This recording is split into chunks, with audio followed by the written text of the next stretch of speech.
de una obra, el doctor Enrique nos propone que va a iniciar con el tema, como referencia, que sería una aproximación a la lógica trascendental kantiana.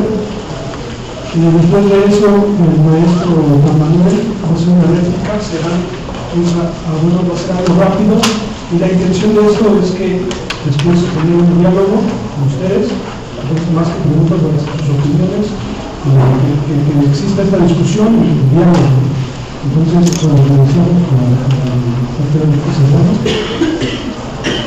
buenas tardes, ante todo muchas gracias por su invitación a este evento, le agradezco a Juan Manuel y a todos ustedes, además en una hora difícil, ¿no? Después de comer, hablar sobre lógica, después de estar toda la mañana.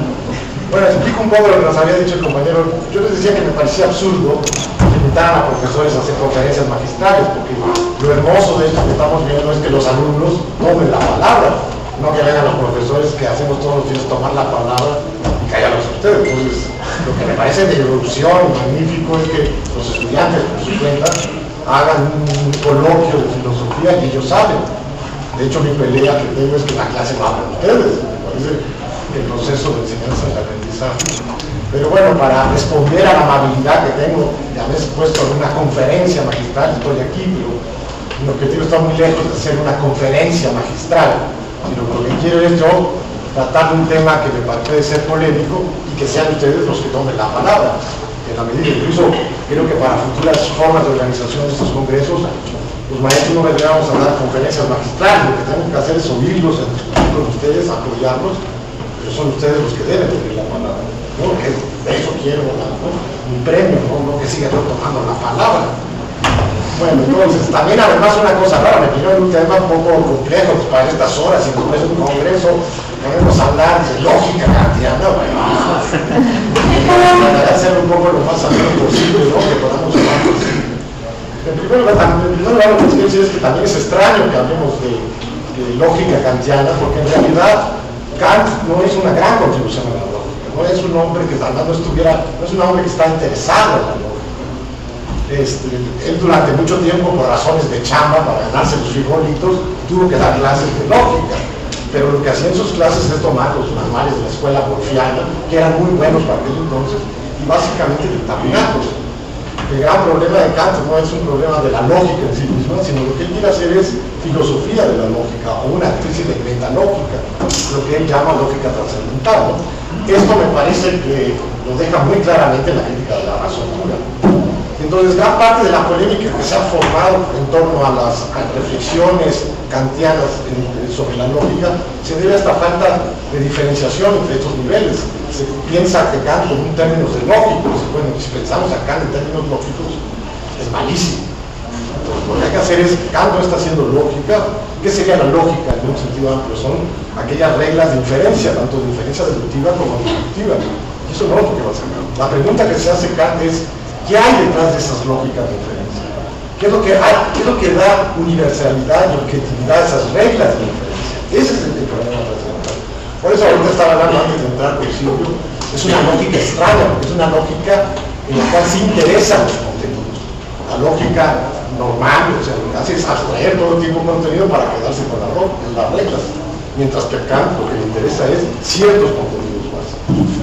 Bueno, entonces, como parte, digamos, de su lógica tradicional, va a partir de esta distinción leibniziana, ¿no? Entre la idea, para él, digamos, el pensamiento básicamente se basa en los juicios. Entonces, el análisis de los juicios es lo que me va a permitir encontrar las reglas estas, tanto de diferencia. Y parte, a su vez, de esa distinción que hay entre juicios analíticos y juicios sintéticos. ¿Qué sería un juicio analítico? Aquellos en donde el predicado ya está contenido en el sujeto, pertenece al sujeto. Aquí hay toda una discusión técnica, ¿qué quiere decir eso de que pertenece al sujeto? Pero ahora no entro más en eso, quizá cuando se esa discusión podamos precisar. Mientras que los juicios sintéticos, lo que nos van a decir es que el predicado agrega algo nuevo al sujeto, es decir, no hay un elemento que correspondería a la distinción leibniziana entre verdades de razón y verdades de hecho. Los juicios analíticos son necesariamente verdaderos, porque lo único que hacen es analizar el concepto, hacer explícito lo que ya está implícito en el sujeto. Mientras que los juicios sintéticos son contingentes, pues dependen de un cierto conocimiento. Bueno, como ustedes saben, la novedad de la filosofía kantiana es que habla de un tercer elemento que se llama juicios sintéticos a priori, es decir, una fusión entre, hay una especie de juicio que está entre el juicio analítico y el juicio sintético. Bueno, esto es un monstruo. Si viniera aquí nuestras maestras Yolanda o Asunción, nos podría decir con toda razón, eso es una tontería, eso es un monstruo, porque efectivamente desde el punto de vista de la lógica, solo hay o juicios analíticos o juicios sintéticos. Pero repito, lo que hace Kant no es haciendo lógica, sino que se está planteando como un nivel de metalógica. Entonces, ¿qué quiere decir eso de juicios sintéticos a priori? Para eso déjenme ponerles un ejemplo. La gran discusión que se planteó con Leibniz en torno a las matemáticas. Como ustedes saben, decía el Leibniz de las matemáticas es que las matemáticas son analíticas. Lo que hacen es, a partir de ciertos axiomas, sacar en los teoremas lo que está implícito en ellas.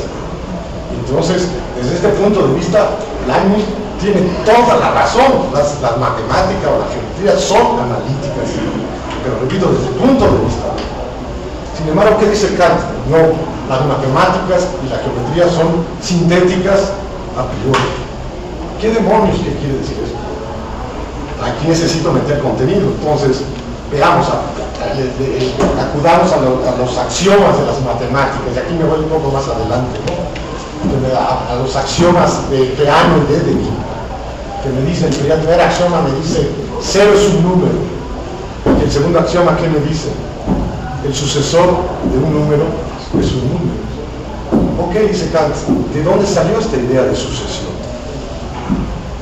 En términos formales, ok, es un axioma, pero la idea de sucesión, ¿de dónde depende? De la experiencia. Entonces, aunque las matemáticas son formalmente analíticas, desde el punto de vista de epistemología, las matemáticas también dependen ¿de qué? De la experiencia. Si no tuviéramos la experiencia de la sucesión, no podríamos desarrollar el sistema axiomático de las matemáticas. Dependen qué son los números, la expresión esquemática del tiempo. Si no hay experiencia del tiempo, no puede haber. Como si no hay experiencia del espacio, no podríamos tener un sistema axiomático de la geometría. Entonces, desde el punto de vista no de la lógica, sino de la epistemología, las matemáticas y la geometría dependen de qué? También de la experiencia. Y lo que me está diciendo, hasta el conocimiento más formal, que serían las matemáticas y la geometría, también depende de la experiencia. Todo conocimiento es una síntesis de sensibilidad y entendimiento. ¿Contra quién? La gran pelea que se está dando aquí es contra Leibniz. Como ustedes saben, la idea de Leibniz es reducir todo el conocimiento a un análisis conceptual. Para él la sensibilidad es un conocimiento de segundo grado. La diferencia entre sensibilidad y entendimiento es meramente cuantitativa. Mientras las verdades del entendimiento son claras y distintas, las verdades de la sensibilidad son oscuras, pero son lo mismo. Entonces, Kant está diciendo, no es cierto, todo conocimiento presupone la unión de dos tipos de conocimiento cualitativamente diferentes. Por una parte, la sensibilidad y por otra parte, el entendimiento. ¿No? Esto que él dice de los prolegómenos, Hume me despertó de mi sueño dogmático. ¿En qué sentido? Todo conocimiento proviene de la experiencia. Incluso las matemáticas, incluso la geometría proviene de la experiencia. Lo que me da, o sea, justamente, como se dice actualmente, lo que me da el conocimiento empírico es el saber sobre la existencia. ¿Qué existe o qué no existe? No se puede demostrar en términos argumentativos. La existencia no es un predicado, la existencia depende de qué. Que ahí habría justamente que hacer la distinción entre esos dos tipos de juicios. Los juicios en donde X es, que son juicios referenciales o existenciales, que me están diciendo lo que existe, y los juicios en donde se establece una relación entre sujeto y predicado. En contra de lo que dice Russell, en Kant hay una distinción entre juicios dentro de sujeto y predicado y juicios existenciales. ¿Sí? Sería, la existencia es algo que se muestra a través del conocimiento.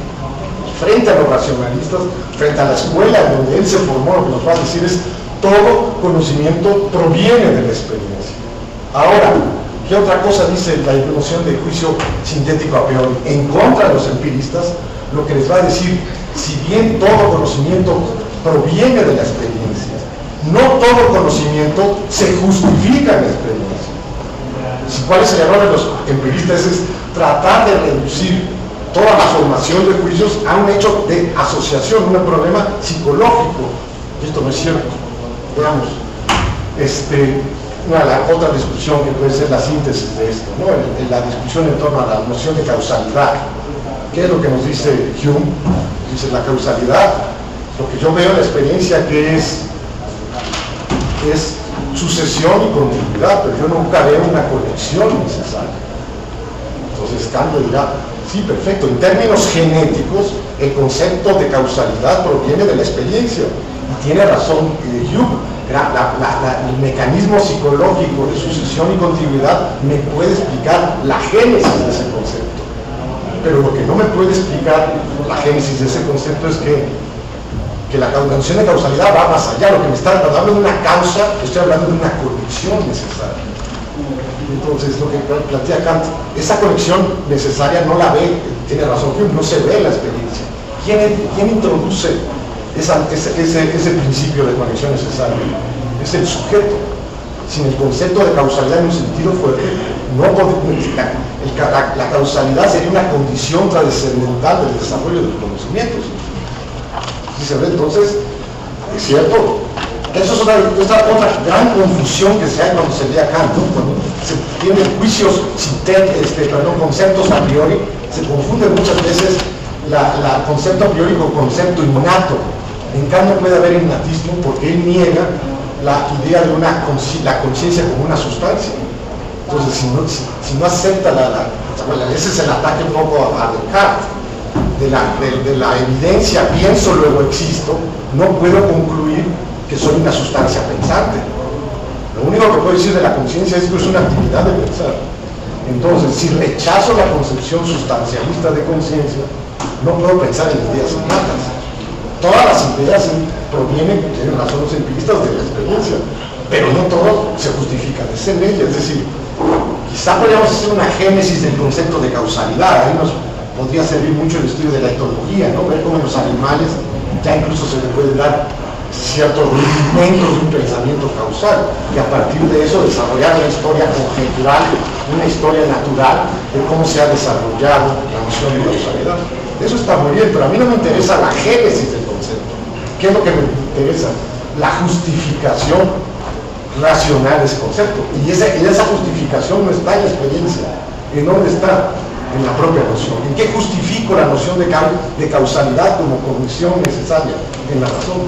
Si no tengo la noción de una conexión necesaria, no puede haber conocimiento. ¿Sí se ve que esto queda bien claro? Entonces, ¿qué es lo que va a hacer Kant? Ok, la lógica normalmente la lógica de su momento se basa en los juicios. Tenemos la lógica silogista, Bárbara, Celarén, David y Ferio. Pero la pregunta de Kant es, ¿qué hay detrás de esa lógica formal? ¿Qué presupone? Lo que estoy buscando que son aquellos conceptos que me permiten forjar conceptos. Y todo conocimiento es una síntesis de experiencia y entendimiento. ¿Cómo se establece esa síntesis? Lo que tengo que hacer es una tabla de los juicios, y a partir de la tabla de los juicios, que esto es lo que quizá lo más conocido, llego a la tabla de las categorías. Recordemos, las categorías, desde Aristóteles, las categorías no son conceptos empíricos, no son conceptos que me refieran a objetos de la experiencia, son conceptos de conceptos, son conceptos que me permiten forjar conceptos. Entonces, efectivamente, tiene razón Hume, cuando hablo de causalidad, o de totalidad, o de unidad, o de relación recíproca, no me estoy refiriendo a algo en el mundo. ¿A qué me estoy refiriendo?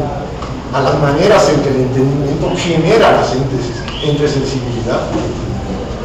Entonces, ese sería este punto. Me parece que esto es lo que habría que aclarar. Ahora, quisiera agregar otra cosa, que es, siempre cuando hablamos de la lógica kantiana ponemos el énfasis en este aspecto de las inferencias deductivas, pero hay otro aspecto de la lógica kantiana que generalmente no se habla de él, que es, Kant también hace una distinción entre lo que él llama el juicio determinante, exacto, el juicio determinante y los juicios reflexionantes.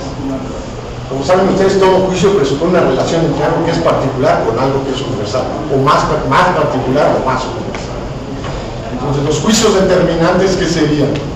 Básicamente, en donde tenemos lo universal y lo que hacemos es subordinar un particular a un universal.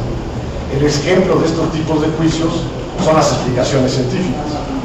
Ahí apelo a su ejemplo de bolsillo, la explicación por subordinación a la ley. ¿Qué es lo que hace una explicación científica? Es subordinar un fenómeno determinado a una ley universal. Eso, digamos, es el aspecto apantallante de la ciencia. Es la ciencia que explica, que nos da cosas. Pero realmente el trabajo científico no está ahí. El trabajo científico se desarrolla en el otro tipo de juicios, los juicios reflexionantes, donde lo que tenemos es muchos particulares, pero no tenemos un principio de universalidad. Imagínense a Linneo o imagínense a Darwin. Salen y lo que encuentran en la experiencia es una diversidad de particulares, pero no tengo ninguna explicación que me permita subordinarlo. El científico, el verdadero trabajo científico es encontrar un principio de universalidad que me permita juzgar la pluralidad de particulares. Ahí está la verdad. ¿Y de dónde sale? ¿Qué es lo que dice? Bueno, ahí es muy interesante porque esto nos llevaría al Kant, el aspecto empirista de Kant. En la crítica de la razón pura, cuando habla de las categorías, está hablando de eso, de la razón con independencia de la experiencia. Los conceptos ya están formados. Mientras que en la crítica del juicio, donde habla del juicio reflexionante, lo que se trata es muy cercano al proyecto de Locke o de Hume, cómo se forman empíricamente los conceptos. Y entonces lo que va a plantear es lo que hace el sujeto para poder llegar a crear un universal es introducir un principio teleológico. Pero esa teleología no está ahí, como decía Aristóteles, sino que esa teleología es simplemente un recurso heurístico que le permite al propio sujeto establecer eso. Les pongo un ejemplo, ¿no? La idea cuando Kant habla, por eso es un poco desconcertante la crítica del juicio, ¿no? Habla del arte y de la historia. Vamos a pensar en la historia, lo que tengo es una multiplicidad de casos particulares y a partir de eso no puedo desarrollar una ciencia de la historia. ¿Qué es lo que hago? Yo introduzco un principio de pensar en la historia como si hubiera un progreso. Eso es un principio. Tengo la seguridad de que hay un progreso en la humanidad, ¿no? Yo también me puedo montar una narración de la historia de la humana como un proceso de decadencia. Tendría las dos posibilidades. Entonces, pensar la historia de la humanidad como un progreso que es simplemente crear un enlace de narrativo, teleológico, que me permite a partir de eso crear modelos y llegar a explicaciones, formar conceptos y llegar a explicaciones causales. Pero yo nunca voy a tener una certeza, ¿no? Él incluso cuando habla de progreso, habla de esta famosa anécdota, ¿no? De un amigo que está muy enfermo y le diga, ¿cómo estás? Y dice, mira, el médico me dice que tengo mejor color, que tengo mejor la fiebre, etcétera, pero me estoy muriendo de pura mejoría. Dice, así le pasa a la humanidad. Hablamos del progreso, pero nos estamos muriendo del progreso. Pensemos en la humanidad como un progreso, ¿por qué? Porque por razones no de ciencia, sino por razones pragmáticas. Es decir, si pensamos que vamos a la decadencia y que el domingo se acaba el mundo, lo que vamos a hacer es cumplir esa profecía. Entonces, por razones prudenciales, pensamos que es mejor. Pero, digamos, a diferencia de Hegel o de Marx, decía, yo lo que sé es que necesariamente la lucha de clases lleva a una sociedad comunista grande. Ya, ¿estás loco? ¿Cómo lo sabes? Es como si, siempre la universalidad. Eso es muy interesante porque nos llevaría a algo muy cercano a lo de Hume, es decir, todo proceso de conocimiento ¿en qué está sustentado? En una creencia, en el belief humeano. No hay un saber absoluto, siempre hay un belief. ¿Cuál es la diferencia con Hume? Hume lo que le va a decir, sí, pero esa creencia no es meramente psicológica, no es un problema de psicología. No es un problema de que voy a pensar que hay un orden o que no se va a acabar el mundo para no vivir angustiado, sino es un problema de lógica. Necesito pensar que hay un orden para poder desarrollar el conocimiento. Es decir, mientras que Hume lo que quiere hacer es una epistemología en términos descriptivos, psicológicos, lo que va a plantear Kant es, no es cierto, la epistemología tiene un carácter normativo. No solamente me interesa ver cómo se forman empíricamente los conceptos, sino encontrar conceptos que efectivamente me permitan pasar de juicios de experiencia, como yo siento las cosas, de juicios de percepción a juicios de experiencia. Es decir, juicios que tengan una objetividad alcanzable. Entonces, dejo esto aquí, yo creo que estoy tirando como una provocación muy fuerte, espero que así sea, para empezar a discutir con todos ustedes.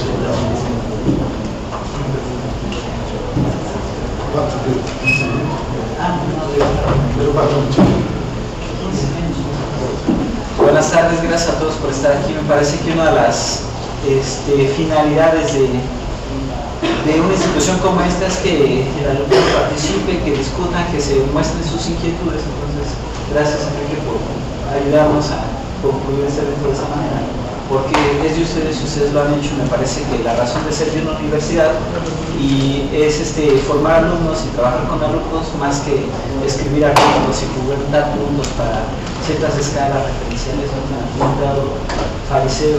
Sí, sí. No nos hablamos a nosotros del CONACYT, queremos hablar a la sociedad, ¿no? Pero bueno, empiezo definiendo de Enrique de que la lógica no era importante para Kant. Me parece que sí, es un problema fundamental. Cuando nosotros abrimos el Instauratio Magna de Bacon, él presenta un proyecto y en este proyecto el segundo paso es formar una lógica nueva. ¿Por qué? Dice, la que tenemos nos permite explicar el conocimiento, pero no construir un nuevo conocimiento. Y forma un órgano, ¿no? Que es su lógica y es su proyecto de cómo hacer una lógica del descubrimiento, ¿no? Popper muy ingenuamente en el siglo XX dice, no, es que yo voy a hacer la lógica del descubrimiento. No, es un proyecto desde la modernidad. Lo mismo pasa con Descartes. Él dice, la lógica aristotélica nos sirve para explicar lo ya conocido, pero no nos permite explicar lo desconocido. Entonces, desde este punto de vista se plantea Kant, bueno, la lógica clásica, como la entendemos, es una lógica analítica, y lo que él se propone crear es, bueno, pero todo análisis presupone una síntesis, porque si no hay una agrupación de algo, entonces, ¿qué vamos a analizar? Ese es el gran problema que ve Kant. En ese espíritu un poco de Bacon, un poco de Descartes, de que tenemos que generar una lógica que no solamente nos permita entender y explicar, sino crear y construir no solo conocimientos, sino también pueden ser reflexiones, historias, metáforas y todo tipo de creación, ¿no? Porque la mente, y es algo que lo diferencia a Kant claramente de los empiristas, no solo es una esclava a las pasiones, sino que también tiene un proceso creativo. Y las sensaciones. Exacto. Entonces, en ese sentido, lo que se está planteando Kant es, bueno, vamos a ver cómo trabaja el entendimiento, ¿no? Dice, cuando nosotros aprendemos a hablar, aprendemos un lenguaje y aprendemos las reglas. Inconscientemente estamos trabajando con reglas.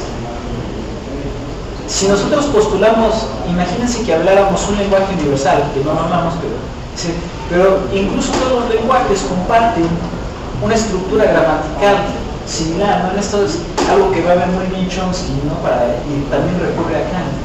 Entonces, en este sentido, lo que él pretende con su lógica es una gramática para todos los lenguajes.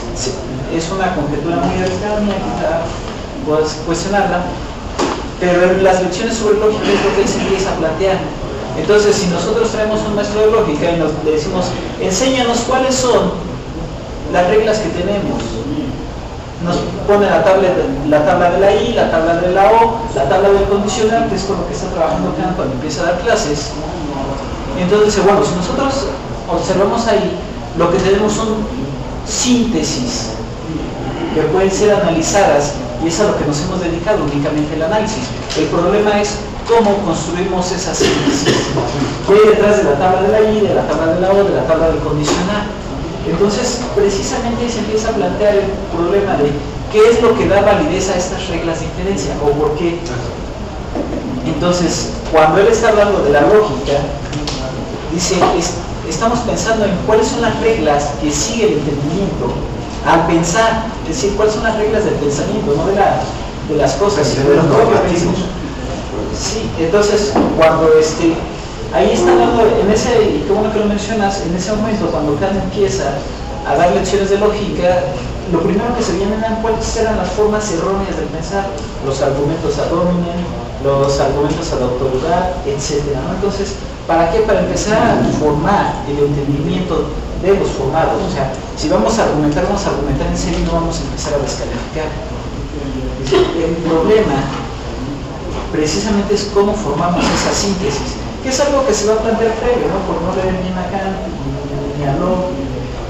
Cuando nosotros tenemos A es igual a A, no hay ningún problema. Y Bertrand Russell va a decir, sí, no hay una proposición lógica más verdadera, pero tampoco más inútil que la tautología. Y diría Fraser, porque se lo planteé, y me dijo, sí, el problema no es que A sea igual a A, sino cómo demuestras esa verdad. Para Frege el problema empieza cuando dices A es igual a B. ¿Por qué? ¿Cómo construimos esa síntesis que nos lleva de una característica a otras? Y ahí es donde tenemos que dar cuenta de que Kant no es esencialista. Porque quiero retomar el ejemplo que ponía en una vez anterior Rodney, ¿no? Dice, cuando nosotros hablamos del objeto, ¿qué es lo que estamos hablando del objeto? Dice, reunimos un cierto conjunto de características. Digo, si quisiéramos definir mesa en términos esenciales no podríamos, ¿no? Mesa es lo que sirve para comer, bueno, pero también puedo escribir ahí, o podemos estar, no, mesa es lo que sirve para comer y escribir, claro, pero también se puede subir a bailar a alguien, ¿no? Entonces, así vamos a ir agregando muchas cosas y nunca vamos a llegar a una sustancia. Entonces, desde esta perspectiva, lo que dice es que reunimos ciertas características y estamos hablando, y aquí muy importante lo dice Locke, ¿no? Dice, estamos hablando no de la esencia real del objeto, sino de la esencia nominal, es decir, aquellas características que hemos reunido bajo un nombre. Ahí se prefigura ya la figura de la cosa en sí kantiana, ¿no? Entonces, ¿qué dice Kant? Sí, reunimos características de objetos, pero lo hacemos a través de reglas. Entonces, y estas reglas son las categorías. Entonces, cuando estamos formando, porque son máximamente universales, y ya saca de las reglas de inferencia, saca acá la tabla de los juicios. Por eso empieza por las tablas de los juicios, porque las inferencias son juicios. A es B, A o B, A entonces B, son juicios. Entonces, por eso empieza por la tabla de los juicios, para deducir las categorías. ¿Y qué es lo que va a decir al respecto? Y aquí con esto cierro. Dice, las categorías no refieren a objetos de la experiencia, son conceptos puros del entendimiento que nos sirven para construir conceptos empíricos, como puede ser perro, como puede ser gato, como puede ser camión, etc. Pero una categoría en sí nunca va a referir a un objeto directamente de la experiencia. Tiene que haber una mediación, que es un concepto empírico, ¿no? Y ahí es donde incluye la parte de la sensibilidad. Muchas gracias.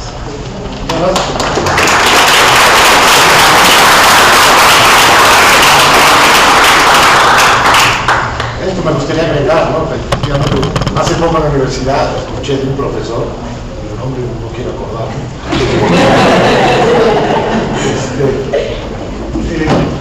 Ya después de Frege chingó a Kant, se acabó Kant. Ya después Kant es un perro muerto aparte. Qué estupidez. Justamente lo que nos está diciendo Kant es, detrás de los juicios hay categorías. ¿Y qué son las categorías? No solo reglas, sino que dicen funciones. Es decir, no le quito ningún mérito a Frege. Frege es el que formaliza y desarrolla esto, pero la intuición fregiana de trascender la lógica tradicional del sujeto y predicado para pensar en términos de funciones está en Kant. Eso es justamente lo que son las categorías, las funciones que permiten realizar las distintas síntesis. Entonces la lógica no debe basarse en los juicios en su aspecto inmediato, sino en las funciones que responden a eso. Justamente eso es lo que definen las categorías, que son los predicados más generales desde Aristóteles. Claro, esos predicados generales, ¿cuál es la diferencia con Aristóteles? Para Aristóteles son parte de la sustancia, lo que define al sujeto como tal, mientras que para Kant simplemente se tratan de funciones lógicas que permiten conocer. La sustancia, tiene razón Hume, la sustancia no existe, pero si no tuviera la categoría de sustancia, ¿cómo demonios voy a formar un concepto empírico? ¿Cómo puedo decir que la vela de las 8 de la noche, en el ejemplo de Kant, es la misma vela que después de 4 horas se consumió? El sujeto introduce la noción de sustancia para formar conceptos, no es que la noción, Kant tiraría la noción de sustancia como esencia, para quedarse la definición de sustancia como sujeto de predicación. Pero la noción de sustancia es el orden, la síntesis que introduce el entendimiento en el principio. Antes de seguir esto, incluso para hacerlo provocativo, tenemos la suerte de Le agradezco mucho que ha venido Silvio Pinto a hablar, a ver, escuchar esta conferencia.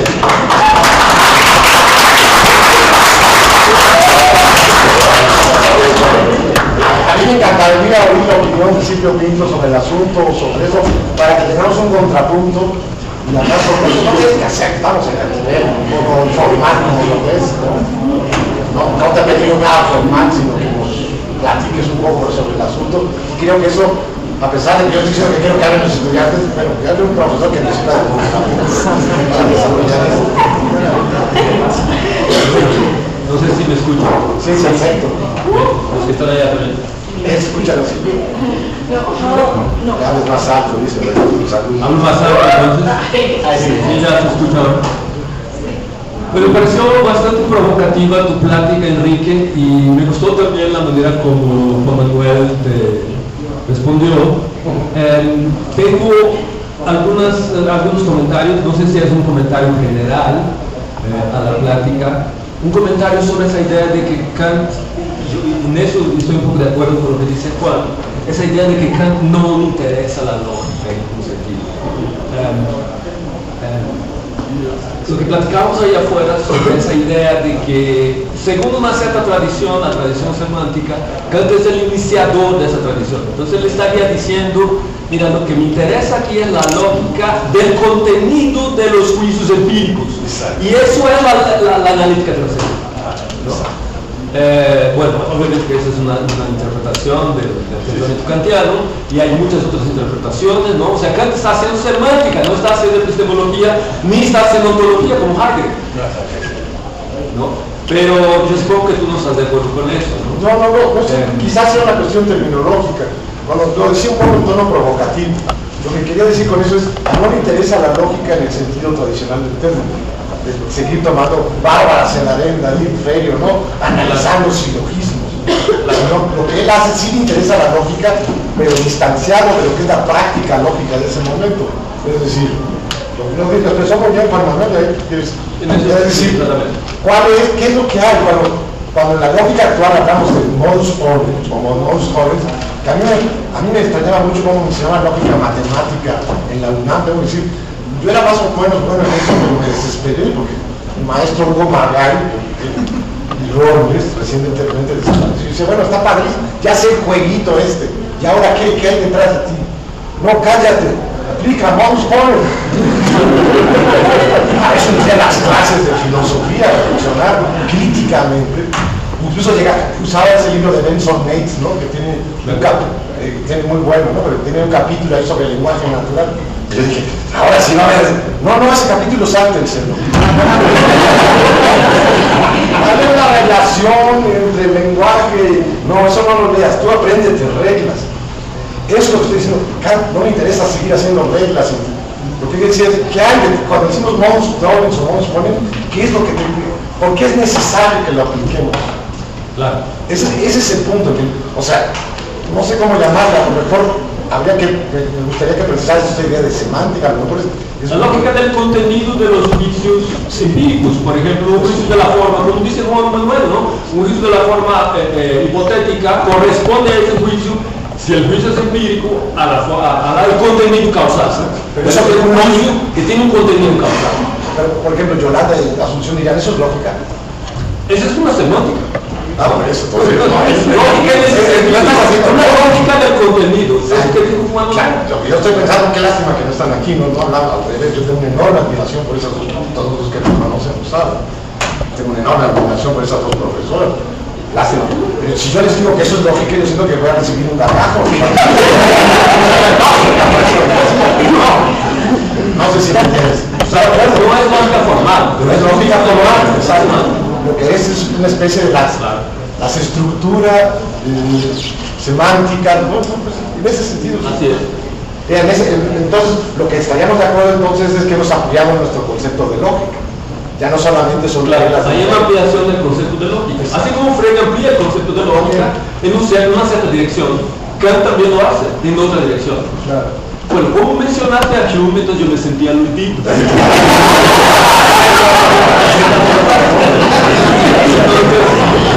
Me pregunto si tú aceptarías, bueno, tú mencionaste esa idea del sintético a priori que es una aberración. Es una aberración. No, Porque para Hume el principio de causalidad es una especie de sintético a priori. No es un juicio analítico, él discorre, está en desacuerdo con Leibniz, Hume, tampoco es un juicio de experiencia. Entonces Hume también estaría, no es una aberración en el sentido que nadie lo había pensado, sino que ahí está un filósofo de Huracán que ya lo había pensado, solo que no da esa terminología, no utiliza esa. Porque además eso también lo decía con provocación. Yo creo que los grandes filósofos, si vemos lo que le hablaba de la lógica inductiva, lo que hacen los grandes filósofos es inventar términos. Claro, no hay nunca una invención absoluta de ningún término. Pero si tú ves, si regresamos desde Platón a nuestros días, los grandes filósofos son los que se inventan términos. Yo creo que si bien tiene antecedentes, Hume, es una invención de Kant, término. Y de hecho también coincidiría contigo, ¿cuál es la frontera entre Hume y Kant? Me resulta muy difícil de establecer, porque cuando leo el análisis de causalidad que hay en Hume, presupone eso. Ahora, sí creo, voy a seguir siendo provocativo, que Kant, el proyecto filosófico de Hume es quedarse más a nivel descriptivo. En ese sentido está muy cerca de lo que se llamó un psicologismo. Mientras que Kant lo que está diciendo no se está oponiendo a Hume, tiene razón Hume, el concepto de causalidad tiene un origen empírico, pero no me puedo quedar solamente con el origen empírico, sino que el concepto de causalidad es necesario, es un presupuesto necesario. Te pongo, hay gente que está trabajando problemas de identidad personal. ¿Qué me dicen? No hay una sustancia en el alma, lo que hago es, ¿no? Sí, pero cuando hablas ya de la síntesis de múltiples experiencias para construir la identidad de un individuo, ¿qué estás presuponiendo ahí? El concepto de unidad. ¿De dónde salió ese concepto de unidad? Hume no lo ve eso, ¿o sí? Creo que sí, pero habría que pero tengo una última pregunta y paso la palabra a otra persona. No, sí, claro. Tengo una pregunta sobre, porque bueno, la lógica kantiana, la lógica trascendental está dividida en dos partes, la analítica y la dialéctica. Entonces tengo una pregunta sobre la dialéctica. Digamos, si yo estoy pensando en la totalidad del universo y pienso que el universo no tiene fin, o sí tiene fin, no fin en el sentido de teleología, sino en el sentido de un inicio. Esos juicios no son juicios de la lógica del contenido también. ¿Y qué tipo de juicios serían según Kant? ¿Serían juicios reflexionantes? No, lo que él llama, qué bueno que te agradezco tu intervención, porque fue un huecote, porque hice una intervención rápida después de una hamburguesa. Personas digestivos me enseñan a lograr muchas cosas. Evidentemente uno de los huecos que dejé en mi charla improvisada es esto de la lógica dialéctica. La dialéctica no es. ¿Por qué? Pero la dialéctica aquí tiene un sentido peyorativo. Son juicios que no son válidos. ¿Por qué? Porque lo que hace el entendimiento, más bien ahí la razón, es tomar las categorías del entendimiento y aplicarlos a objetos que están más allá de la experiencia.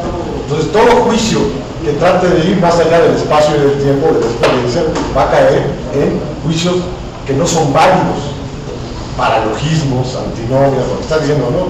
Entonces él va examinando con mucho cuidado todos esos juicios para demostrar que ahí la razón no puede ir más allá de la propia experiencia, que si bien las categorías son condición de posibilidad de la experiencia, no se sustentan en la experiencia. El ejemplo que me encanta poner en clase, ¿no? Sería el argumento ontológico, ¿no?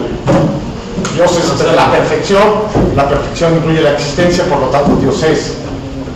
Oye, estás utilizando el concepto ser en la primera premisa como unión entre sujeto y predicado, mientras que en el segundo le está dando al verbo ser un sentido existencial. Entonces, es una que tanto impresionó a Leibniz, ¿no? La prueba ontológica. No es cierto. Entonces, así va examinando no solamente el argumento ontológico, todas las vías de Santo Tomás de las pruebas de la existencia de Dios son falsos. O él llama paralogismos, que sería la crítica de Kant.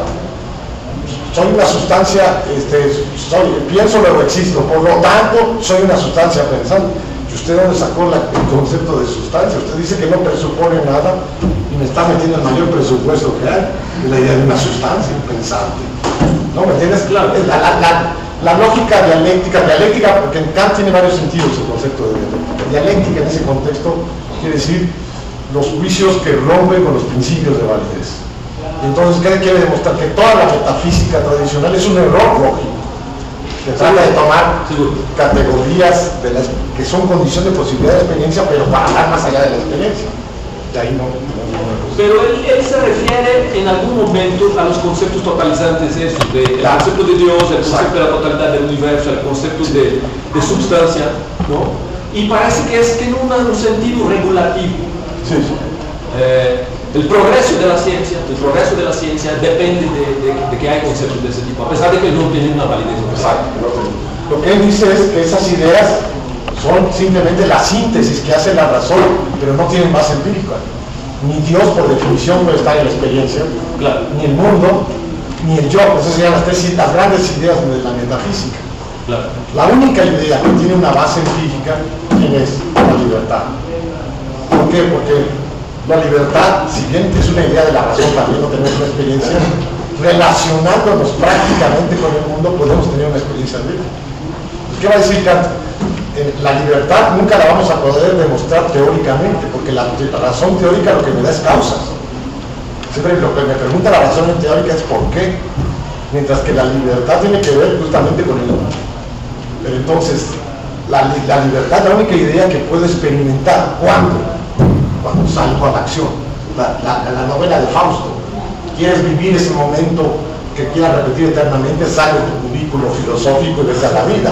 Toma elecciones, ¿no? Ahí está. Pero nunca va a haber, en las discusiones filosóficas siempre va a ganar el determinista. Porque la libertad es simplemente un presupuesto práctico. Esa es la única idea que tendría. Porque si bien él ataca la metafísica, él reconoce que la metafísica tiene un sentido positivo. Porque la razón práctica no se conforma con describir lo que es. El objetivo de la razón práctica es trascender lo que es para pensar en un mundo como debería ser, la posibilidad. Entonces, la metafísica ahí dejaría de tener, no tiene pretensión de ser ciencia, pero es justamente la que nos permite pensar en una transformación del mundo, crear algo, una existencia más racional de la que tenemos. O sea, la única posibilidad de ir más allá de la experiencia es a través de la práctica. ¿Qué es lo que va a tomar después Fichte, Schelling, Hegel? Entonces pensemos todo el conocimiento como práctica, ¿no? Hegel llevará esto a sus últimas consecuencias. Dirá Hegel, no vivimos en el mejor de los mundos posibles, como pensaba Leibniz, pero lo vamos a hacer. Con ese optimismo. Estamos en clases de Hegel, que es bonito, ¿no? En el siglo XXI no estamos deprimidos. Y este Hegel dice, nos vamos al mejor de los mundos posibles. Ay, cabrón, qué bonito. ¿Te acuerdas del pasado cuando el futuro era mejor? Muchas gracias.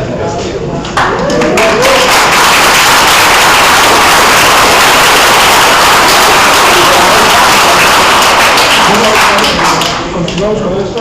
La doctora Trova quería comentar algo. Carmen también. Hola, felicidades a todos. Estoy de acuerdo con que es importantísimo que los estudiantes organicen estos encuentros y tomen la palabra, los felicito mucho. Pero creo que aquí faltó José de Teresa, Sí, claro. ¿sí? Claro. Porque él hizo su tesis de licenciatura sobre Kant y yo lo ayudé a pasarlo, mecanografiarlo 2 veces. Y fui su compañera durante 20 años, ¿sí? Y puedo decir que es un filósofo de tiempo completo, ¿sí? Entonces, un kantiano, ¿sí?, que faltó aquí para dialogar, ¿sí? Porque creo que el diálogo se enriquece con la palabra de los estudiantes y la palabra de los colegas, ¿sí? Entonces aquí yo los invitaría en una provocación a que inviten a José de Teresa, ¿sí?, que vaya, que su kantismo me traspasó, ¿sí? Yo les sugiero esta invitación para continuar este debate. Y lo que quería decir, ya que he dedicado un buen tiempo a estudiar a Aristóteles y lo admiro mucho, y recordando que cuando concursé por la plaza en 1995, El tema fue lógica filosófica medieval. Anselmo y Guillermo de Ockham, ¿sí? Pues hay que hacerle justicia tanto a Aristóteles, y ahí tomar en cuenta lo que Ingemar Green dice sobre las categorías aristotélicas, que se pueden interpretar en un sentido ontológico, existencial, pero también desde el punto de vista lingüístico, ¿sí? Uno. Y dos, que Aristóteles tiene una teoría de la argumentación muy diversa, y cuando hablamos del silogismo y todas esas técnicas mnemotécnicas de Bárbara Davis, Leinfeld, etcétera, que yo me las sabía de memoria, ¿sí? Perdemos de vista que él habla de argumentos retóricos, de silogismos incompletos, etcétera, ¿sí? Y entonces creo que este tema de la lógica habría que invitar a nuestras amigas Yolanda, Asunción, ¿sí? Y recordar que, bueno, que ellos han preparado generaciones muy sólidamente, y los estudiantes han ganado olimpiadas de lógica, ¿sí? Entonces creo que hay mucho que discutir tanto entre los estudiantes como nuestros colegas, ¿sí? ¿Me permites? Que bueno, respecto a lo primero de José Teresa, lo que pasa es que yo decía, el sentido de esto no es invitar a más profesores a que discutamos los profesores. También. Que hablen esto, por supuesto. También. Esto que dice de José Teresa, de eso me encantaría hablar, no como chisme, sino explicarle. Quizás de las noches más agradables y divertidas de mi vida las he pasado con José Teresa, con Pedro Stepanenko, acompañados de una buena botella de vino, muchos cigarros. Hablando con Kant, nos quedábamos hasta las 5 de la mañana, y efectivamente yo concuerdo contigo, yo creo que me siento orgulloso de la universidad donde esté José Teresa, porque efectivamente es uno de los grandes kantianos, como lo mismo que dice Pedro Stepanenko. Y además eso es triste porque nos hemos tenido que hacer esas conversaciones a nivel de cuates, es decir, como no en la universidad. O sea, nuestras instituciones son instituciones que propician muy poco el diálogo. Entonces, pero eso sería otro tipo de cosas, hacer, digamos, diálogos más académicos, más formales, que además tendrían un valor pedagógico muy importante, demostrar que puede ser muy divertido. No es solamente llegar a una clase y escuchar al profesor, sino que discutir, como hacíamos con Silvio, con José Teresa, sobre eso puede ser quizás de los placeres más grandes, que acompañado de otros, como ese Platón que tú mismo dices, ¿no? Darle gusto al cuerpo, una buena botella de vino y hablar una discusión filosófica. Ahora, sobre lo que me dices Aristóteles, por supuesto, Kant nunca niega la importancia de Aristóteles, por el contrario, es decir, por eso Aristóteles se convirtió en el filósofo. ¿Te acuerdas que estudias lógica medieval? El filósofo era Aristóteles. ¿Y cuál es el mérito de Aristóteles? Justamente que hizo algo que después también va a ser Kant, que es el análisis del lenguaje cotidiano, hacer eso semántica, o sea, no habla de un lenguaje formal, incluso la diferencia entre sustancia y accidentes, que es la base de su sistema categorial, justamente es el juicio que hacemos en la vida cotidiana, sujeto y predicado. Entonces, efectivamente, en términos de las categorías aristotélicas como un análisis del lenguaje formal, eso es lo que le dio la fuerza a Aristóteles. Lo que le está aprendiendo a Kant es que, sin embargo, esas estructuras formales del lenguaje no me garantizan que el mundo corresponda a ellas, que el uso, digamos, formal, ¿no? de las categorías, no necesariamente tengo que buscar sustancia y accidente. Ahí tenemos Hume, fue el que fue esto, fue maestro. ¿Cuál es la distinción? Si les quitamos a un objeto todos sus accidentes, ¿qué quiere? Pero un objeto no es simplemente tampoco una unión de puros accidentes. Ese análisis que hace Hume son maravillosos, justamente para demostrar que no podemos asegurar a priori que hay una isomorfía entre el lenguaje y el mundo. Que ese es el gran presupuesto de la metafísica. Me parece que el mérito de Hume y después de Kant, es decir, nada garantiza que el lenguaje que responda a una estructura del mundo, que detrás de la estructura del mundo, que esto es un poco hasta Wittgenstein se mantiene esta idea, ¿no? El lenguaje puede pintar el mundo porque hay una estructura lógica que comparte. Dice Kant, ¿cómo lo sabes? Eso no lo puede hacer Einstein, pero yo no creo que ni Hume ni Aristóteles nieguen la importancia. De hecho, tú lo sabes porque tú como profesora de griegos, ¿no? Es decir, yo te he pedido siempre énfasis en la teoría de las categorías de Aristóteles, porque me parece que es como una cuestión central para poder entrar en toda la filosofía. Continuamos con el diálogo. ¿Quieres participar? Bueno, ya se mencionó sobre la libertad, ¿no? Que es un supuesto práctico, o sea, eso es un supuesto que se demuestra, se justifica en la práctica. Mi pregunta es, en este mismo sentido, ¿qué pasa con el mundo? ¿Sería lo mismo? ¿Sucede lo mismo? ¿Sería un supuesto práctico que se demuestra en la acción, en la práctica? Y más concretamente me refiero al problema planteado por Descartes, ¿no? Del mundo exterior. Bueno, sobre lo primero te recomendaría un artículo, un libro fundamental que es de Isabel Cabrera, que se llama Argumentos Trascendentales. Él le nota también sobre la lógica de Kant. La manera de argumentar de Kant es siempre a través de argumentos trascendentales, que a pesar de su nombre rimbombante, en realidad son bien modestos. Lo que hace Kant es, la moral está ahí, la gente la usa. Yo lo que me pregunto es, ¿cuál es la condición necesaria para que exista la moral? La libertad. Por lo tanto, si afirmo la moral, presupongo la libertad. Pero en ningún caso, en un juicio trascendental, puede asegurar la verdad sobre la libertad. En ese sentido es un presupuesto. ¿Entiendes? Lo único que está diciendo Kant, si la moral funciona, tiene sentido, tiene como condición la libertad. Pero yo nunca he probado la libertad. O sea, los argumentos, lo mismo hace, yo asumo que la ciencia está ahí, que para que haya esa ciencia, pero el argumento trascendental no te demuestra la verdad de la ciencia. Trascendental es parte de una verdad, pero el argumento trascendental no tiene. Por eso la discusión sobre argumentos trascendentales ha generado una enorme polémica actualmente, y este libro de Isabel Cabrera, publicado por el Instituto, se llama Argumentos Trascendentales, es fundamental. Pero ya, una segunda parte de tu pregunta se me fue. ¿Cuál era? Es un presupuesto. ¿Qué pasa con el mundo? Sí, pero el mundo no es libre o no. El problema que tiene Kant es, en términos de teoría, lo que yo veo es un mundo en donde existe la conexión de causa y efecto.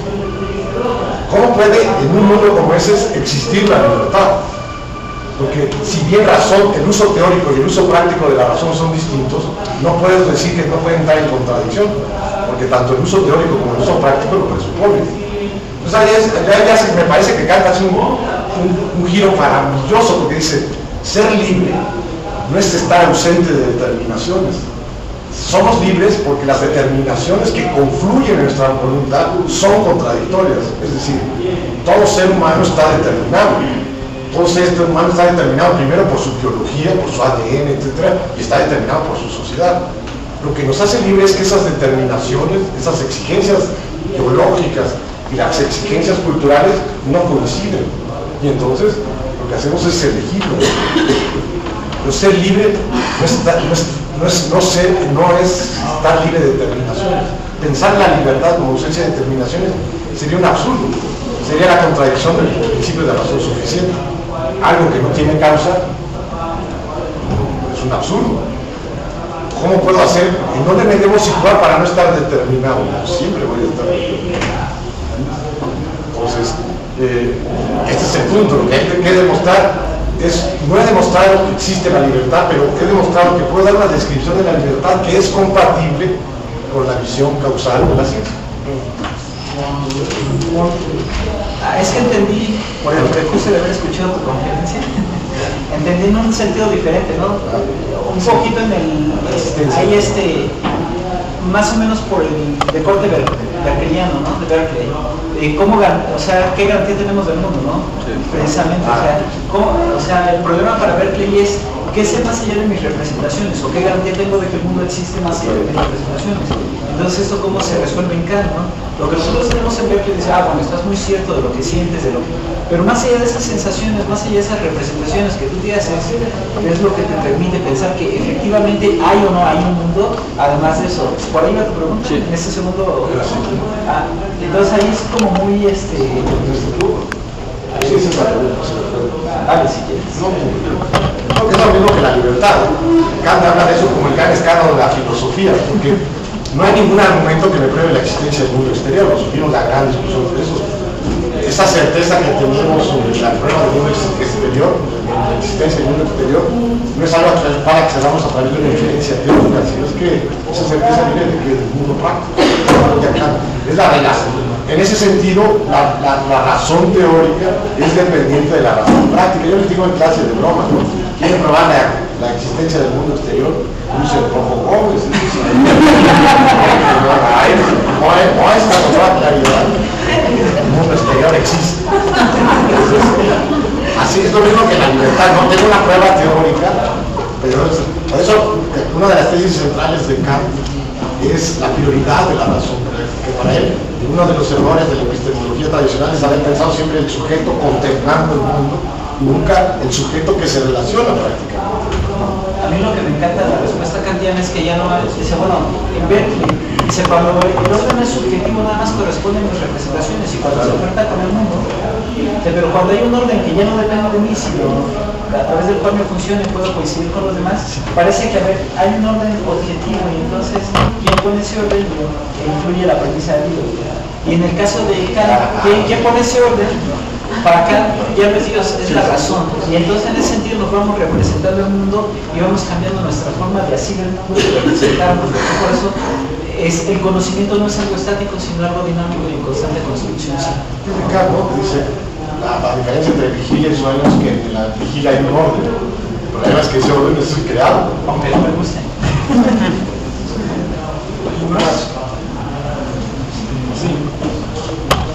Yo tenía una duda con respecto a cómo se puede justificar la validez de la universalidad de las categorías a través del despliegue histórico. Es decir, cómo sabemos en realidad que pues, por la misma lógica no se va constituyendo históricamente y cada uno está utilizando la abstracción para justificar simplemente ciertos principios. O sea, porque parecería ser que en cada las categorías aplican en todo momento de la historia y esa es la pregunta. O sea, ¿cómo poder defender esa universalidad? Bueno, señalas un problema padrísimo, pero Kant no diría que las categorías se aplican en todo momento histórico. Él reconocería que esas categorías surgen de la experiencia, que hubo un proceso de formación de esas categorías. Lo que pasa es que a él no le interesa. A él lo que le interesa es simplemente ver si esa que considera categoría tiene una validez, una justificación racional. Y para eso él dice que su tabla de juicios, que es completa, le va a dar a su vez la tabla de las categorías. Y aquí ya viene una discusión técnica, que ya que llamaran los lógicos. Es cierto que la tabla de los juicios de Kant es una tabla completa de todos los juicios. Se puede aplicar completamente. Su justificación de que su tabla de las categorías es completa se basa en el presupuesto de que su tabla de los juicios es una tabla completa. Eso deja mucha incertidumbre, no es una respuesta definitiva. Te recuerdo lo que va a venir después de Kant. Schopenhauer le dice, no es cierto, tú estás proliferando las categorías, todas las categorías se reducen a una causalidad. Va a llegar Hegel y va a decir, no es cierto, las categorías son mucho más de las que tú dices. Y además a mí lo que me interesa es ver, lo que hace Hegel es ver cómo se forman, la formación genética de las categorías. Lo que trata de hacer Hegel es volver a reunir la perspectiva genética con la perspectiva de validez. Que es lo que hace también la moral, ¿no? Digamos, Hume y Adam Smith lo que les interesa es la génesis de la moral. O sea, la idea es, la moral es un artificio humano, es una convención que hemos creado a través, pero no es arbitraria. ¿Por qué? Porque es un producto colectivo. Entonces, frente a la dicotomía tradicional, la moral es natural o la moral es artificial, lo que va a decir Hume y Adam Smith es convencional. La hemos ido creando poco a poco los seres humanos en la interacción. Toman una perspectiva genética. Como dirá Nietzsche, que es lo mismo que va a hacer Nietzsche, ¿no? Una perspectiva de genealogía de la moral. Y acá no le interesa la génesis de la moral, lo que le interesa es que la perspectiva de validez. Pero la teoría de Hume o de Adam Smith sobre la moral y la de Kant son muy compatibles. La noción del espectador imparcial está desde el surgimiento de la conciencia social, la autoridad de la tercera persona, es al mismo tiempo el imperativo categórico. Son dos maneras de ver. Entonces, pero respecto a tu pregunta, o sea, Kant me da la certeza última de que esas son la tabla de categorías. Él presume frente a Aristóteles que Aristóteles sacó las categorías de manera fortuita, y es cierto, porque Aristóteles tiene muchas tablas de categorías, y él siguió un método muy riguroso y que es esto es así, no estoy muy seguro, digo, esto es una discusión que inmediatamente los discípulos de Kant abrieron y se fíjense, esto estaba, bien te podía dar la respuesta. No sé, no, sí, yo tenía otra duda. Con respecto al juicio reflexionante que se parte del particular a universal, ¿cómo sabemos en realidad que no puede ser generalización que se va especializando? Porque, por ejemplo, podemos verlo en Marx, que ciertas condiciones materiales empiezan nos da la posibilidad de darnos cuenta del concepto de trabajo abstracto, que es la discusión que tenía con Aristóteles. O sea, sin embargo, en Kant parece que es el particular volviéndose universal. O sea, ¿cómo es en realidad No, pero eso es justamente lo que da Kant. El juicio reflexionante no tiene ninguna garantía a priori. Simplemente es además que ya es absurdo buscar garantías o evidencias del principio del conocimiento. Tú creas, el juicio reflexionante tiene un carácter de como si. Y entonces, si es válido o no, ¿dónde lo vas a demostrar? En la práctica, en la contrastación. Lo que tú haces es crear un modelo y a ver si te sirve, ¿no? Yo sé, el ejemplo que siempre les pongo, porque me encanta, es de mi amigo que es cocinero y es historiador. Vive en Jalapa, entonces es una historia de Jalapa en base al consumo de la tortilla y del maíz, ¿no? En un momento predomina más el elemento prehispánico indígena, entonces se consume más tortilla. En el momento que predomina más el elemento criollo, más consumo de bolillo. Bueno, eso, ¿de dónde se sacó esa idea? Bueno, pues de sus preferencias personales. Pero funciona en la práctica, enséñamelo prácticamente. Lo mismo, si tú ves en el momento en que Darwin escribe La evolución de las especies, es simplemente un como si es una novela. Lo que le acusaban sus contemporáneos a Darwin es, oye, me hiciste una novela de los animales, te llevaste la lucha de clases a la naturaleza. Si novela el origen de las especies, es cierto, es una novela, porque en el momento que Darwin escribe esto, no tiene ninguna prueba sobre la evolución. O sea, él no conoce a Mendel, ni a su Chicharito, ni nada. Entonces, lo que ha pasado con esa novela de Darwin es que ha tenido la suerte la práctica la ha ido reforzando, mejorando y perfeccionando, pero en principio fue meramente un juicio reflexionante. ¿Qué es lo que hizo Darwin? Los metafísicos siempre han partido de la prioridad de la perfección para ir a la imperfección, la gran cadena del ser. ¿Por qué no hacemos al contrario? ¿Por qué no partimos de lo más simple, de lo más imperfecto, entre comillas, y vamos a hacer lo más perfecto? Pero me entiendo, lo que hace Darwin es simplemente invertir un presupuesto tradicional metafísico. Esa teoría hoy, por supuesto, no es solamente eso, hoy ya goza de un apoyo y un respaldo de diversas teorías que además es increíble. Hoy no puedo decir que la teoría de la evolución es una novela, que sería igual que lo mismo que el Génesis o como estos libros. No, hoy la teoría de Darwin tiene un sustento, es de esas teorías científicas afortunadas que han ido desarrollando, pero ninguna teoría científica que tú te montes puede tener una validez a priori.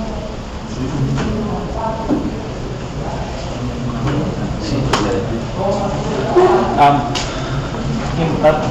una pregunta aquí. ¿Piensa una vez más volviendo a la cuestión de los juicios, aparentemente los juicios reflexionantes pretenden servir como mediación entre lo universal y lo particular. La cuestión sería la siguiente: ¿podríamos tomar a los juicios reflexionantes esta pretensión de unir lo universal con lo particular como un antecedente de lo que ya más tarde va a ser planteado por Hegel como una unidad entre particular y universal?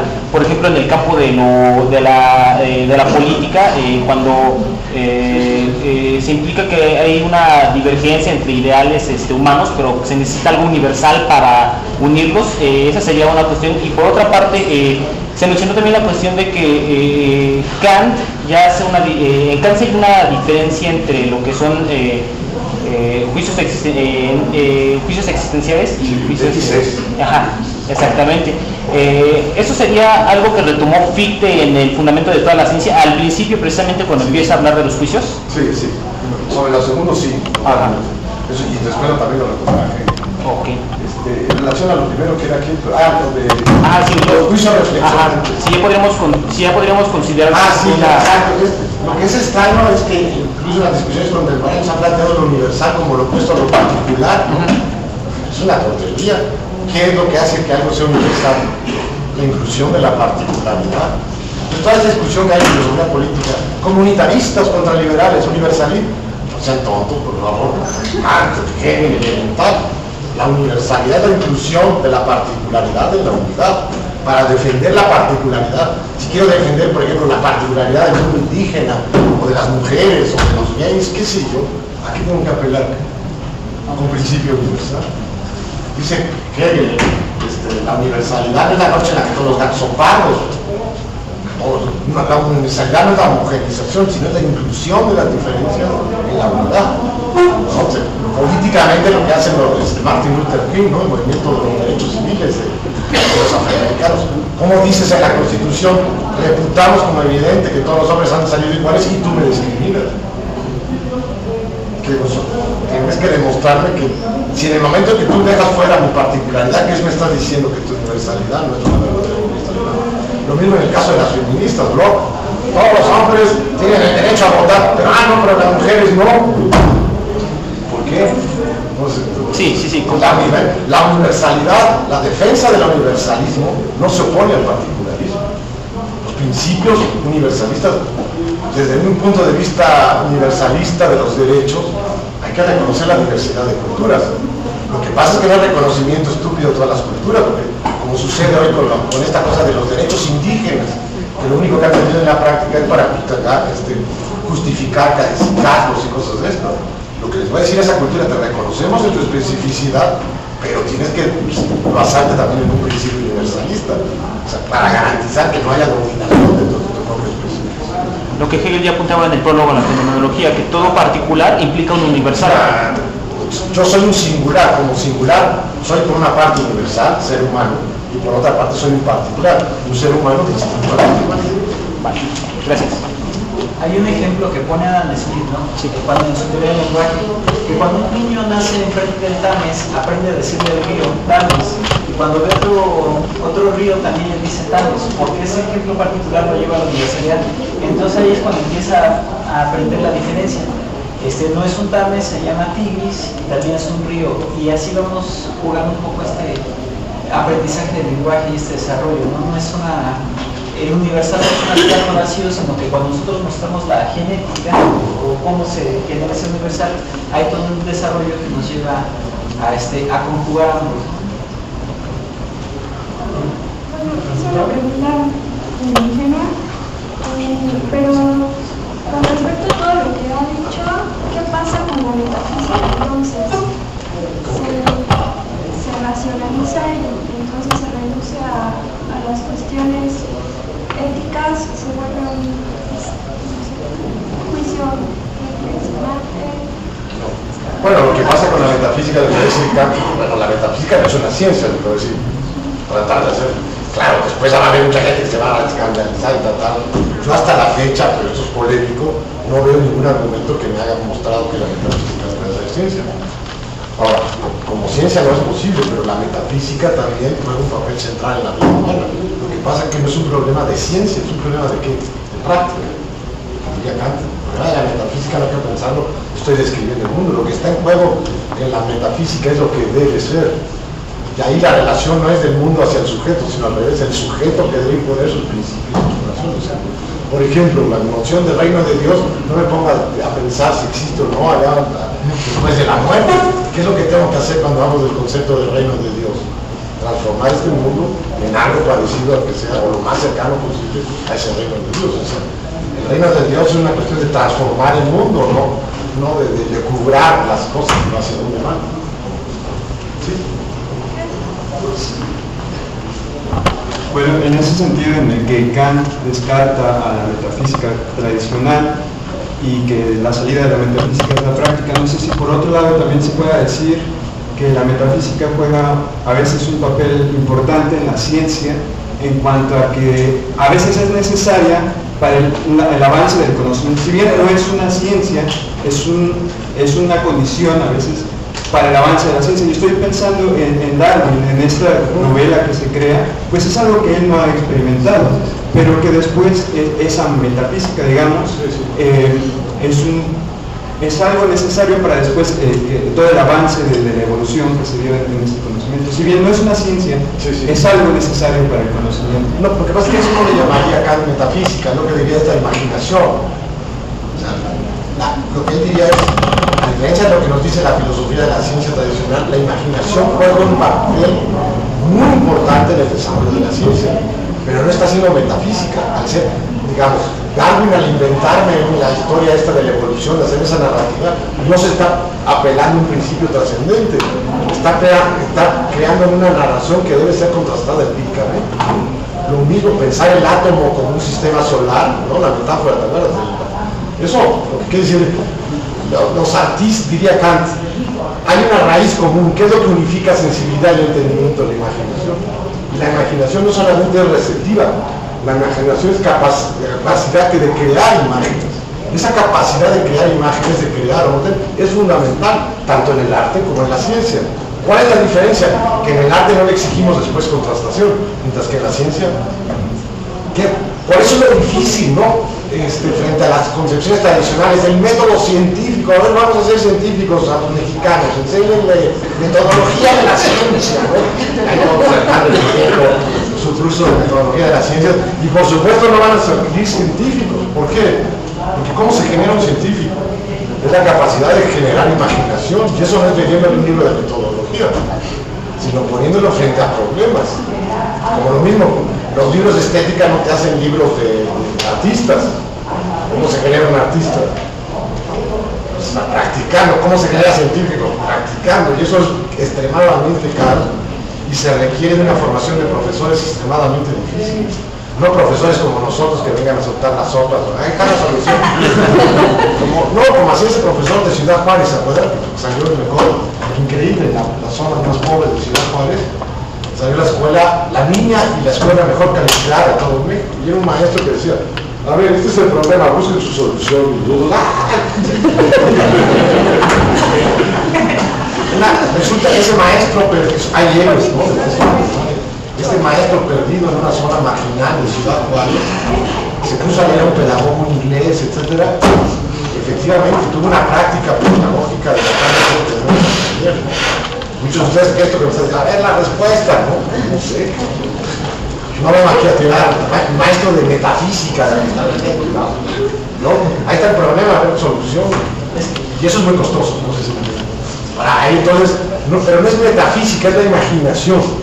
Bueno, hay una famosa metáfora hermosísima de Kant, ¿verdad? Desconocida raíz común, que es la imaginación. El que desarrolla esto de manera maravillosa es la interpretación que hace Heidegger de Kant. Lo recomiendo porque él lee toda la crítica de la razón pura en base al concepto de imaginación. Es el librito hermoso, aunque pues, Heidegger, ¿no? Con ese lenguaje para acabar, Kant y el problema de la metafísica. Fíjate que estaría más de acuerdo en la interpretación que presenta nuestro compañero, porque me parece que está reduciendo la metafísica en el ámbito práctico. Y entonces cuando Kant está precisamente explicando este problema en los prolegómenos, lo que él se está planteando es la metafísica, es ese intento de la razón humana de rebasar siempre los límites de su sensibilidad. Y entonces en ese sentido también me parece que tiene razón nuestro compañero cuando dice, bueno, antes de que haya ciencia, ¿qué es? Eso, tratamos de determinar lo indeterminado, ¿no?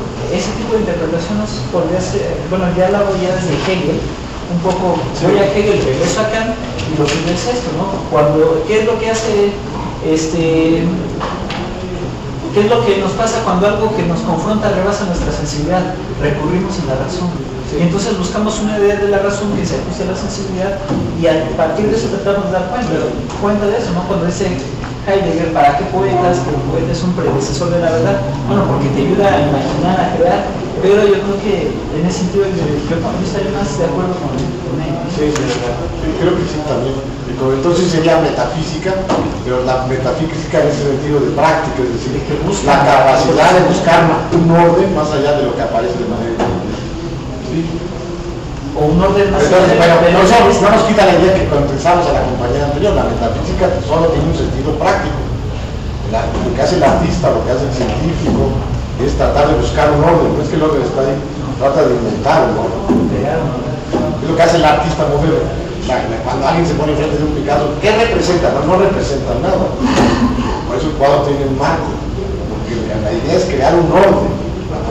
Frente a la idea de que hay un orden en la naturaleza, cada artista va a crear un orden.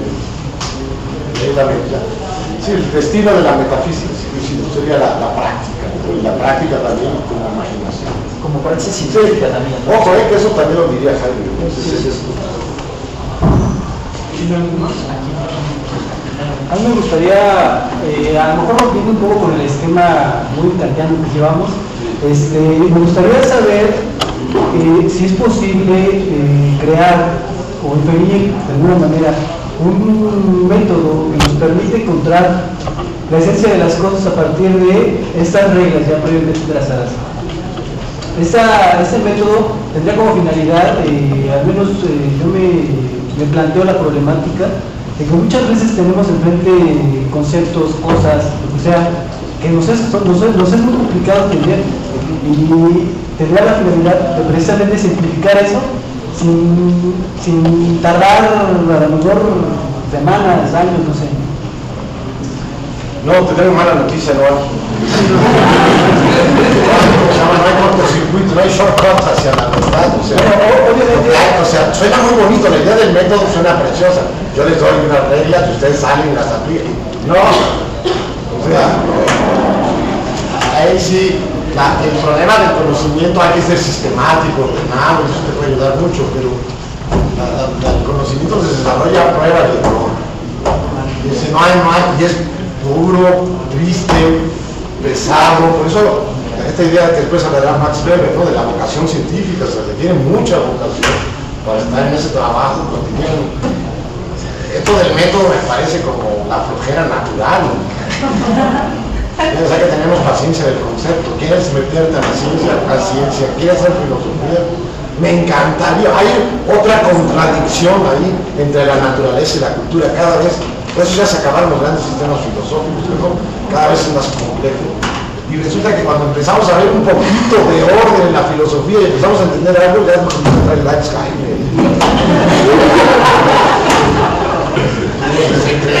Cada vez se amplía más el campo del conocimiento, pero nuestros recursos cada vez son limitados.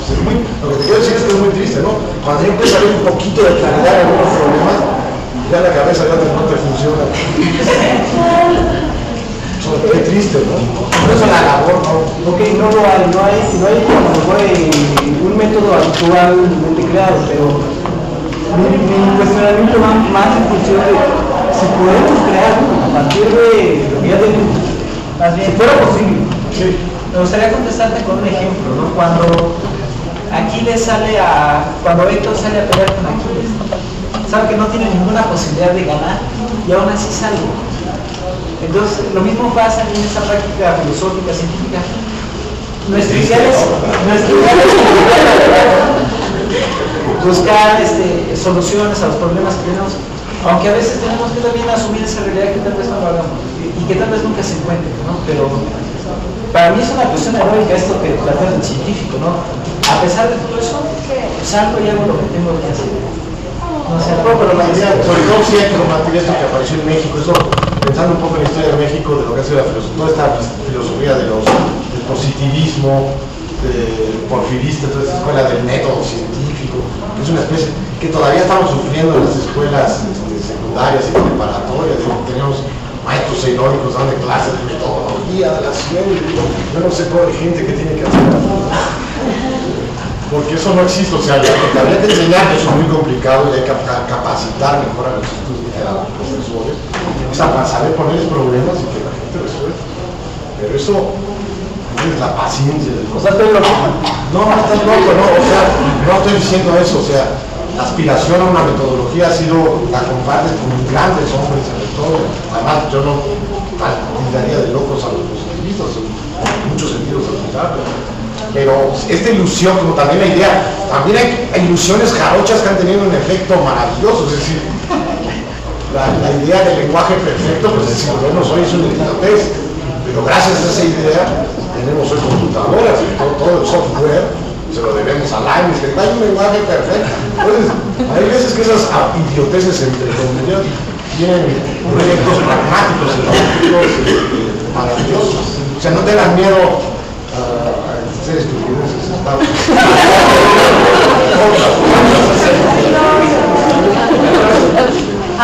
Es un comentario igual como todo lo que dice la estadística, por ejemplo, que Heidegger, ¿no? Que decía que éramos un lápiz, porque usted ha estado igual, no muchas reflexiones de cosas en las ponencias, pero por ejemplo, Jules Michelet, que habla de la bruja, que dice en un capítulo, ¿no?, que los primeros médicos fueron las mujeres, porque ellas, pues los médicos, querían ver su cuerpo adentro, entonces iban y destazaban cadáveres, y entonces ahí la respuesta como tenían que hacer errores y partir brazos y órganos para ver qué teníamos, y después ponen al hombre como el médico, cuando fueron las mujeres que por su curiosidad de ver cómo les creció un bebé, andaban destazando el cuerpo, pero como dice usted, no estamos limitados de pronto, porque pues no puedo andar ahí cercenando el cuerpo, pero lo que sea, y ahí se corta y empieza la metafísica, y yo me creo magia y demonios y cosas que después se me andan metiendo a la hoguera, por lo que dicen. Entonces,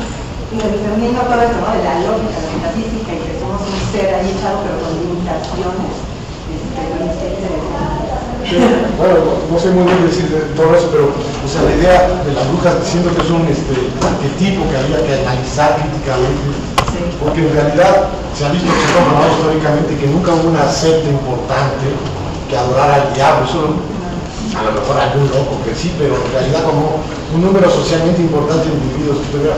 Eso que se llamaba bruja en la Edad Media eran básicamente disidentes del cristianismo, beguinas, regalos. Se hablaba mucho del paradigma femenino porque en ese momento había muchas viudas. Y esas viudas tienen una libertad muy importante. No solo en la medicina, en muchas cosas fueron mujeres que desarrollaron el conocimiento, la reflexión, y que la iglesia las veía como un peligro para su doctrina tradicional, para su dogma tradicional. Y las persiguió de una manera bestial, ¿no? Hasta ese libro martillo para las brujas.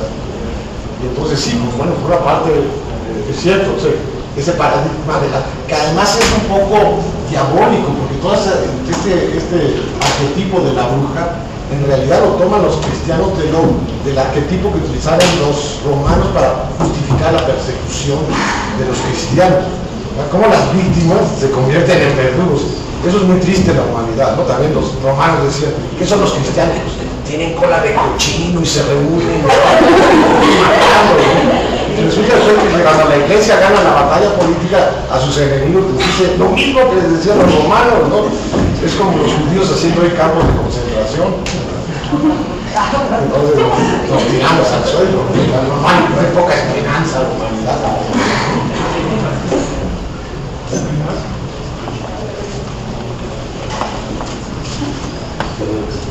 Bueno, regresando un poco al problema del mundo exterior, mi pregunta es, esta forma de enfrentar un problema de Kant, ¿en qué se podría decir que se diferencia, por ejemplo, con las otras concepciones como la de George Moore, que plantea que nuestro conocimiento del mundo lo podemos tener del sentido común? Claro, no podemos tener un conocimiento como lo que buscaba Descartes, ¿no?, una certeza al estilo de Descartes.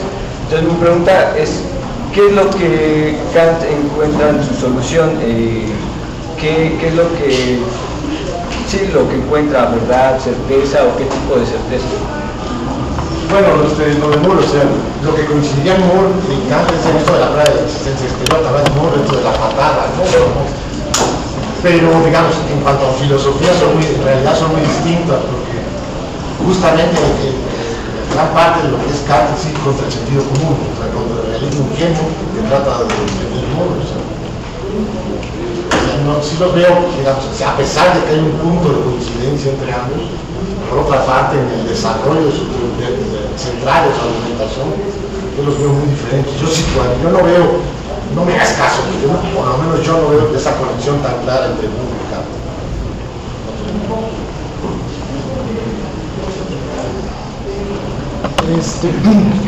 Con respecto a lo que ya se dijo de Kant ahorita en la conferencia, quiero saber si, más o menos como conclusión, digamos, podríamos realizar una conexión entre, no sé, Kant y la filosofía del lenguaje que se desarrolla en el siglo XX, o si podría ser que Kant llegaría a esas conclusiones si tuviera más tiempo, tal vez.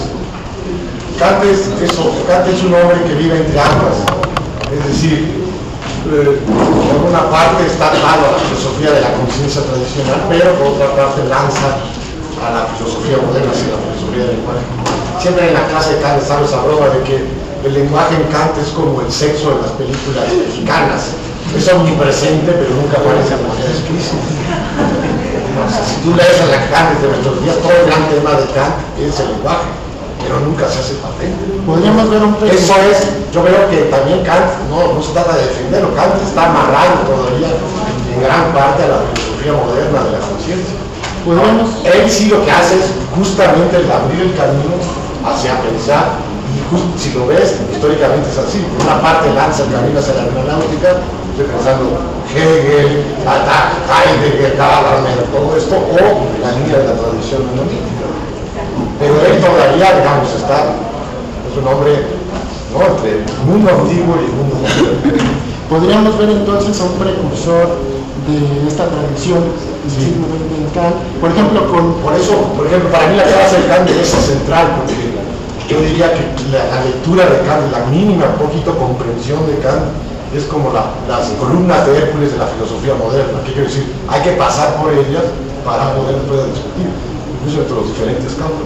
No quiere decir que seas kantiano, no, porque creí que toda tu vida limpiar la lápida de Kant. Lo que necesitas de tener esa discusión frente para poder desarrollar el como traba, nada más, ni la última palabra, ni nada, ni la primera. Es una filosofía de síntesis racional que nos abre hacia la discusión. Bueno, yo tengo ahí una cuestión que hace un poco de ruido, ¿no? En cuanto a lo que nada más. Bueno, sí, pero en particular aquí con el asunto de la metafísica, pues, porque, bueno, estoy pensando en concreto en la física, ¿no? Por ejemplo, tengo yo los postulados de Newton, ¿no? Estoy pensando en la segunda ley de Newton que dice que existe un ente de llama fuerza que genera un cambio en el estado de movimiento del cuerpo dado. Pero, por ejemplo, ese ente que es la fuerza, en realidad nunca lo vemos, ¿no? Nunca lo vemos, y pues mucho menos vemos otros objetos que también pertenecen a la física, como los campos, como es, todavía no lo veremos tan lejos, ¿no? Porque también podemos hablar de las partículas o de teorías actuales que de plano son ya completamente metafísicas, ¿no? No, pero la fuerza no la vemos en el sentido inmediato del término, pero la experimentamos, la medimos. Bueno, es que no Esa es la gran diferencia, porque también aparecen los gurús que hacen de las flechas mágicas y las áureas, ¿no? Pero a ver, ni de mi aura. Cambia la fuerza de la gravedad, la puedo medir. No sé si me entiendes. Pues no la ves, pero sí la experimentas. Lo mismo con las partículas. Claro que no las vemos, pero las experimento. Bueno, pero ¿de qué manera las experimentamos? ¿No? Porque estamos utilizando toda nuestra herramienta para nosotros formular las condiciones adecuadas para medirla, ¿no? Entonces nosotros ya estamos ahí influyendo dentro del universo, claro, para nosotros poder medir lo que estamos buscando, ¿no? Es como si pusiéramos un ojo en el mundo para demostrar que existen los colores, ¿no? Entonces en ese aspecto pues, no sé dónde acabaría la metafísica y dónde empezaría la física. Aquí discutir más. Fíjate que cuando dices cómo sentimos la fuerza cuando vas en el carro a toda velocidad y das un volantazo, ahí tienes que construir un concepto como el de fuerza para dar una explicación del fenómeno. Por eso dice Kant, nosotros empezamos a experimentar el mundo, todo parte de la experiencia, pero no todo termina en ella. Entonces, para dar cuenta del hecho, ¿cómo le hacemos? Lo mismo pasa con el cálculo infinitesimal. Cuando tú le preguntas a un maestro de cálculo en la prepa para qué sirve, no sabe. Y te ponen te hacen te hacen una gráfica que ni siquiera ellos saben para qué sirve. Y eso es lo que me gusta mucho. Estoy frustrado que no aprendí. Dice, ¿para qué sirve el cálculo infinitesimal? Pues en esta gráfica dice, para calcular el área en este tipo ¿cómo se llama? De figuras. Entonces, ¿qué pasa si tú partes esta y la juntas con esta? ¿Qué tenemos? Una elipse. Y entonces a partir de ahí surge cómo medimos la órbita de los planetas, ¿no? Kepler. Entonces, desde ese sentido, me parece que la diferencia entre una metafísica que te lleva como a la astrología en lugar de la astronomía es que mientras tú puedes contrastar esto, lo que te va a exigir Kant es que tú puedas contrastar esto empíricamente. La astrología te podrá decir, y te lo inventan, ¿no? Ten cuidado, pero no nada más. A diferencia de la astronomía, que puede dar cuenta de algún tipo de reglas de lo que va a suceder. Entonces yo creo que podría ser una, no es mucho una palabra, pero una respuesta que dejemos la discusión sobre el límite entre ciencia y metafísica más adelante, digamos, ¿no? Y terminemos por hoy, ¿no? Un poco con análisis que sigamos discutiendo más adelante. ¿Sí? Muchas gracias por invitarme, y además por invitarme no para venir a hablar en unas conferencias magistrales, sino lo que me interesa es invitarme para irnos a hablar.